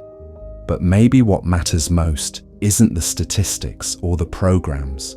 Maybe what matters is remembering that the people who lived through the Depression were real. They had hopes and fears. They loved their families. They tried their best. And they survived something that seemed, at the time, unsurvivable. If you take nothing else from this story, take this. Economic systems are human creations. They serve us, or they should. When they fail, we have the power to change them, to demand better, to build something more stable, more fair, more humane. The Depression wasn't inevitable. Its length and severity weren't inevitable. Different choices could have made it shorter, less painful, and different choices going forward can help us avoid similar catastrophes. The people of the 1930s didn't have all the answers. They made mistakes. But they showed that in the face of catastrophe, resilience is possible, that communities can pull together, that government can help when it chooses to act boldly, that even the darkest times eventually end. That hope, however fragile, can survive even the Great Depression. So as you drift towards sleep, as this story fades into the background, maybe carry that thought with you, that we're not helpless in the face of economic forces, that we can learn from the past, that we can build systems that work better, that serve more people, that provide security along with opportunity. The Depression taught us many things, but perhaps the most important is simply this: we can do better. We must do better. Because the cost of failure isn't just numbers on a page, it's human suffering, and that's something worth preventing. Rest now. Let the weight of history settle. Let these stories find their place in your understanding. And if, in the morning, you remember even a fraction of what we've discussed tonight, maybe it'll help you see your own time a little more clearly. See the connections between past and present. See the choices we face. See that economics, for all its complexity, is ultimately about people, about us, about how we choose to live together, about what kind of world we want to build. The Great Depression happened. It can't be undone, but it doesn't have to be repeated. That's the promise hidden in all this history, that we can learn, that we can change, that tomorrow doesn't have to repeat yesterday's mistakes. Sleep well.